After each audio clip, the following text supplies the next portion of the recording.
కానీ మేము సంవత్సరం పాటు నేను మా పాస్టమ్ గారు నిన్ను గర్భిణితో వెళ్ళాం. ఆ ప్రాంతానికి వెళితే ఎంతగానో ఆదరించారంటే అంతగా ఆదరించారు. మరి వచ్చినటువంటి బలహీనతన అక్కడికి వెళ్ళిన తర్వాత సేవ చేయమన్నారు. దేనికి స్తోత్రం చూడాడా. సేవ అంటే ఒక 30 సంవత్సరాల వెనక ఉన్నటువంటి జ్ఞానం ఇప్పుడు లేదు. అప్పుడు సేవకులు చెబుతుంటే ప్రతి ఒక్కరు కూడా వచ్చేవాళ్ళు. ఈరోజు యొక్క విశ్వాసాలు ఎలా ఉన్నాయంటే పాస్టర్ గారికే చెప్పేటట్టున్నారు అని దేవుడు సేవ చేస్తున్నాడు. దర్శనం చూపిస్తే మేము నమ్మలేదు. ఇప్పుడేం సేవ, ఇప్పుడేం చేస్తాము, మా వయసు కూడా నిండా 25 కూడా లేవు, అసలు ఇప్పుడు ఎవరు నమ్ముతారని అని మేము ప్రార్థన చేస్తుంటే నాకు వచ్చినటువంటి బలహీనత తగ్గట్ల అయ్యగారు అమ్మగారు దగ్గర పిలిచి ప్రేమతో చెప్పారు, ఆనందు ఎన్నో హాస్పిటల్ తిరిగావు, 3 లక్షలు పెట్టావు, ప్రయోజనం ఉందా అని మీ అందరికి కూడా తెలుసు. లేదయ్య గారు, దేవుడు నీతో మాట్లాడతాడు, ప్రేమగా ఆత్మీయత చెప్పి మమ్మల్ని ఒక మార్గంలో నడిపించారు. ఎందుకంటే ప్రియమైన దేవునికి బిడ్డలారా, మాకు ప్రార్థన నూరు పోసారు.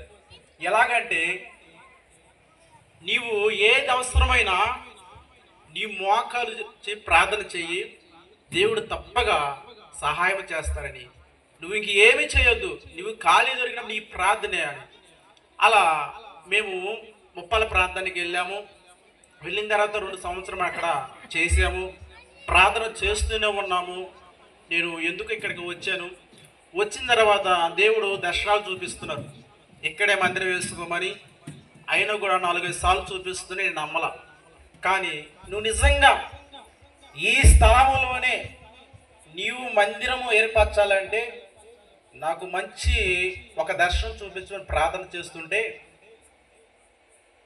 ఏమని చూపించాడంటే పక్క స్థలములో కొలతలతో సహా మందిరము ఇలా కట్టు అని దర్శనం వచ్చినది. నేను స్తోత్రం చూడాడా. ఈ స్థలములో ఎవరు నన్ను నమ్ముతారు ప్రభు అని మళ్ళీ ప్రార్థన చేస్తే నీకు నేను తోడుగా పొగులు పెదనాన్న పంపిస్తా అన్నాడు. నేను స్తోత్రం చూడాడా. ఆ వచ్చిన దర్శనమే ఎమ్మటనే పెదనాన్న మరి ఇలా అనుకుంటున్నాను, ఆ పెదనానికి వెనక ముందు కూడా చూడకుండా టేబు తీసుకుని వచ్చాడు. దీన్ని స్తోత్రం చూడనా. నాకు వచ్చిన దర్శనం ఏ రీతిగా వచ్చినదో అదే సేమ్ దేని స్తోత్రం అలాగొచ్చి కొలుతున్నాడు. మళ్ళీ ఇంకొకటి, గురువారానికి మళ్ళీ వచ్చే గురువారానికి మందిరం అయిపోవాలా. దేని స్తోత్రం చూడనా. డబ్బులు లేవు, అప్పు చాలా ఉంది. ఏంది ప్రభా, ఎవరు అడిగినా కూడా ఏమి చేసి ఇస్తావు అని చాలా మంది కూడా అన్నారు.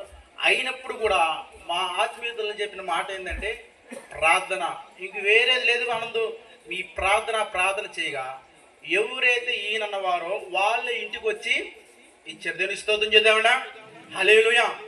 ఏ రీతికి అయితే మాకు ఆ దర్శనం ద్వారా మా అనుభవం ఏంటంటే మనుషులు చెప్పింది కాదు, దేవుడు మాతో మాట్లాడితేనే మేము ముందు కొనసాగాలి. ఎంత కష్టమైన